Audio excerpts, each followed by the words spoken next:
a village where everyone inside chose to perish. And another community that locals claim never appears on any map. Great Britain is home to more than 3,000 deserted hamlets. Some of their pasts hold more terror than any phantom tale. We're counting down the 10 most unsettling ones. 10. Rathlin Island, Northern Ireland. In 1575, English soldiers, under the command of Francis Drake, chased hundreds of women and children into the island's sea caves and eliminated them all. This was a brutal massacre. Here's how the tragic events unfolded. The MacDonald clan sought refuge for their families on Rathlin Island. This included women, children, the elderly, and the infirm. The men remained on the mainland to engage in combat. Rathlin Island is situated 6 miles off the Antrim coast. It features rugged coastlines and natural fortifications. It was intended to be a safe haven. Upon the arrival of the English, they deployed 2 cannons to bombard the castle. The 200 soldiers defending the castle surrendered. Yet they were killed regardless.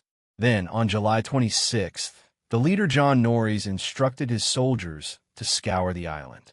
They relentlessly hunted down everyone concealed within the caves lining the cliffs. Over 400 non-combatants were brutally slain, primarily women and children. The clan chieftain, Solly Boy MacDonald, witnessed this horror from the mainland, 6 miles away. He could see the cliffs, but he was unable to intervene. The Earl of Essex boasted in a letter to the Queen's spymaster that MacDonald was driven to madness by his sorrow. Queen Elizabeth responded that the mission was successful, and this wasn't the only atrocity committed on Rathlin. In 1642, during a separate conflict, soldiers hurled scores of women from the cliffs. Currently, approximately 150 people reside there. Visitors flock for the puffins. The caves remain, but the travel guides omit these grim details. Imagine standing at the edge of the cliffs, with the sea stretching out in an incredibly vibrant blue. Seabirds make their nests in the rocks below. Directly beneath you lie the caves where families sought shelter, tragically never to emerge. But here's the shocking part. This is only number 10. It gets considerably worse. Number 9. St. Kilda, Scotland. On August 29th, 1930, 36 individuals boarded a vessel and departed their home permanently. They left an open Bible and a small amount of oats in each dwelling. Then they secured the doors and sailed away, filled with sorrow. The island was subsequently evacuated. St. Kilda is located 40 miles west to the Outer Hebrides. Beyond it, the closest landmass is Labrador, Canada. This is the most isolated location within the British Isles that anyone ever considered a home. For over 2 millennia, people managed to subsist here by scaling sheer sea cliffs to collect seabirds and their eggs, a lifestyle unique to this region of Europe. They constructed over 1,200 stone storage structures, known as gakelets, throughout the islands. They maintained their own self-governing system. There was no monetary system in place. They spoke a language rich with specific terms for winds and waves. However, by the early 20th century, St. Kilda was in decline. Younger inhabitants departed for the mainland. A German submarine bombarded the island in 1918. An influenza epidemic spread rapidly. 2 young women succumbed in the months leading up to the evacuation because the island was too remote to access medical assistance. When you're 40 miles from the nearest hospital and the sea is too turbulent for a boat, an ailment like appendicitis could prove fatal. By 1930, a mere 36 individuals remained, down from a peak population of almost 200. The morning of the evacuation dawned with clear skies and calm air. One former resident described the sight of their abandoned dwellings as akin to gazing upon an open grave. Today, the stone cottages stand in a line along the main thoroughfare. The seabird populations are among the largest in Europe. Yet there are no people, and there never will be again. Number 8. The Pendle Villages, Lancashire. A 9-year-old girl's testimony in court led to her own mother's execution. This is the factual account of the Pendle witch trials in 1612. 12 individuals from the communities surrounding Pendle Hill were accused of employing witchcraft to cause the deaths of 10 people. The trials are among the most extensively documented from the 17th century, but what renders them uniquely chilling is the key witness, Janet Device. She was just 9 years old. She identified everyone present at an alleged gathering of witches, including her mother Elizabeth, her brother, and her sister. As she provided evidence against her mother, Elizabeth had to be removed from the courtroom, screaming. 10 of the 12 defendants were hanged at Lancaster Castle. One had already died in prison. Only one was found innocent. The villages of Barley, Newchich, and Roughly are situated in the shadow of Pendle Hill, which ascends 557 meters above the surrounding countryside. On foggy days, it vanishes into the clouds, and the villages below feel hemmed in and observed. At St. Mary's Church in Newchich, there is a carved eye on the tower that locals claim was placed there to ward off malevolent forces. And here's a detail that still surprises people. A petition seeking a pardon for the accused witches was submitted to the Home Secretary. In 1998, it was denied. Their convictions remain in effect. 400 years later, the official stance of the British government is that these individuals were guilty of witchcraft. Imagine yourself ascending Pendle Hill on a bleak November afternoon. The clouds hang low enough to touch. The villages below have disappeared into the mist, and you're traversing the same paths that 12 accused witches walked on their way to Lancaster. Now, remember the village I mentioned that emerges when a lake recedes? That's next. Number 7. Derwent, Derbyshire. Derwent is the village that refuses to stay submerged. It was intentionally flooded in 1943 to create the Lady Bower Reservoir. And whenever there's a drought, it resurfaces from the water. Derwent was a small village in the Peak District with stone cottages, a 17th century manor house known as Derwent Hall, and a church with an elegant spire. The nearby village of Ashopton was situated at a crossroads where travelers would pause. It had a post office, a general store, and a Methodist chapel. When the valley was inundated, residents were relocated. Bodies were exhumed from the churchyard and reinterred in the village of Bamford. Every structure was dismantled. Then the water began to rise. But here's the part that's particularly eerie. After the church was demolished, the spire was left standing as a memorial. For over a year, this solitary spire emerged from the reservoir's surface, like a stone finger pointing towards the heavens. People would swim out to it and climb it. In 1947, authorities detonated the spire for safety reasons. The final hymn sung at the Ashopton Methodist Chapel before its demolition was titled, "The Day is Dying in the West." Then the dry spells commenced. In 1976, the water levels dropped sufficiently to expose the ruins. This phenomenon has resurfaced at least 6 more times, most recently in 2025. Each time, remnants of foundations and ancient roads surface from the mud, as if the lost village is trying to reemerge.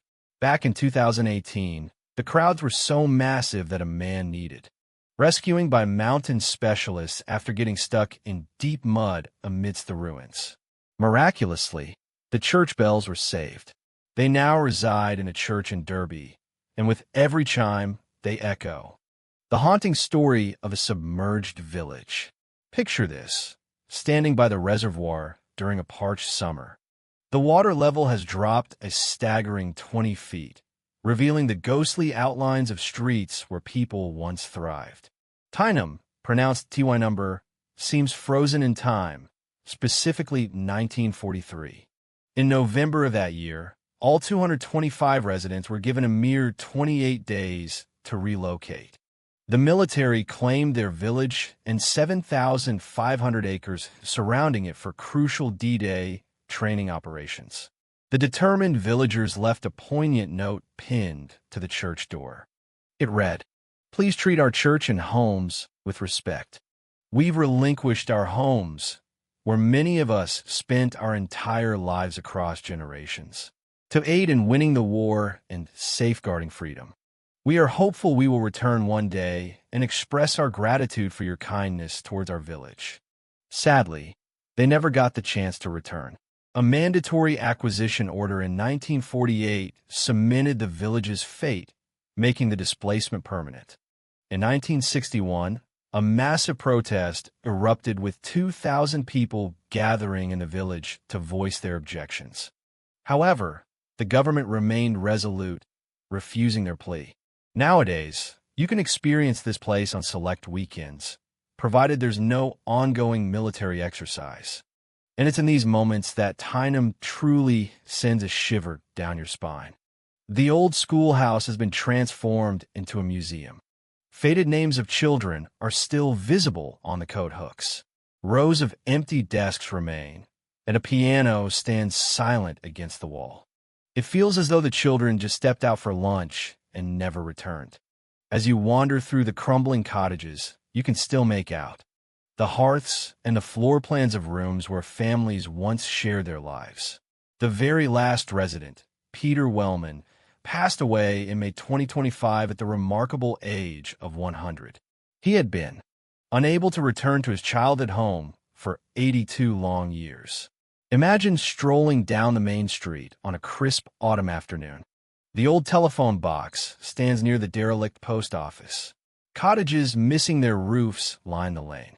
And faintly in the distance, the sound of the sea drifts in. This village is situated just 1 mile from Warbarrow Bay along the stunning Jurassic coast. It once held the promise of being one of England's most idyllic places to reside. If you're finding these historical accounts as compelling as we do, please tap that like button. It significantly helps more people discover videos like this one. 5. Eyam, Derbyshire. Eyam, pronounced Eyam, is known as the Plague Village, and the events that unfolded here represent perhaps the most remarkable display of collective sacrifice in British history. A woman named Elizabeth Hancock endured the unimaginable loss of her husband and 6 children within an 8-day period. She single-handedly carried each body to the edge of her farm and buried them alone. No one could offer assistance without risking their own lives due to the highly contagious disease. The inhabitants of the nearby village of Stony Middleton could only observe helplessly from a distant hillside, powerless to intervene. This is how the devastating outbreak began. In late August 1665, a parcel of cloth, unfortunately teeming with plague-carrying fleas, arrived at the village. Tailor's shop, sent from London. His young assistant, George Vickers, unpacked the contents and placed the damp fabric near the hearth to dry. He succumbed to the illness within a week. By the time autumn arrived, dozens were perishing. The natural urge was to escape, but the village rector, William Mompesson, persuaded the residents to undertake an unprecedented action. They decided to quarantine the entire village. No one in, no one out for a grueling 14 months. The Earl of Devonshire graciously agreed to deliver essential food and supplies, leaving them at designated boundary markers around the village perimeter.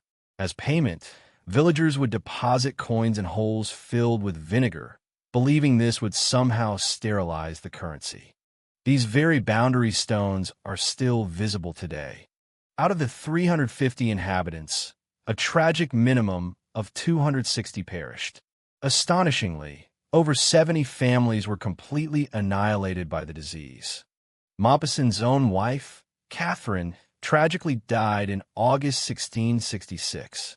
She had bravely chosen to remain and care for the sick rather than fleeing to safety with their children. When the ordeal finally concluded, a mere 90 villagers had survived. Today, Eyam thrives as a functioning community with a population of around 1,000 people.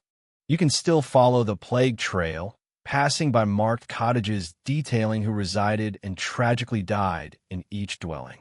The Riley graves, where Elizabeth Hancock laid her family to rest, are situated in a field about half a mile from the village. Eyam doesn't evoke a sense of creepiness through supernatural means. Instead, it's chilling because you can stand on the very ground where ordinary individuals made the profound choice to stay and face death, so that others might have a chance to live. Before we reveal the final 4 notable places, there's a particular detail that still sparks debate among historians. It pertains to a village where the military regrettably broke a promise. Number 4. Imber, Wiltshire.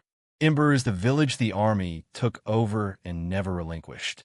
In November 1943, 150 residents were summoned to a meeting in the village schoolroom and informed they had 47 days to vacate their homes. American forces required the village for practicing urban combat scenarios in preparation for D-Day. The compensation offered was limited, and most villagers acquiesced quietly, viewing it as their personal contribution to the wartime effort. However, one family had to be forcibly removed from their property. The village blacksmith, Albert Nash, tragically passed away just a few weeks later. His wife firmly believed he died of profound heartbreak. Following the war's end, the villagers naturally anticipated their return home. They were informed this would not be possible. Here's what makes the situation even more disheartening. The initial eviction notice had explicitly stated that residents would be permitted to return. That crucial document was deliberately concealed and didn't surface publicly until the 1970s. By that time, it was far too late to reverse the decision. The Defense Lands Committee subsequently recommended maintaining the village under military control. To this day, soldiers continue to train in urban warfare tactics within the skeletal remains of their former homes. The military has even erected purpose-built structures to enhance their combat exercises. The sole building remaining in reasonably good condition is the 12th century church of St. Giles. Imber is accessible to the public for a select few days each year.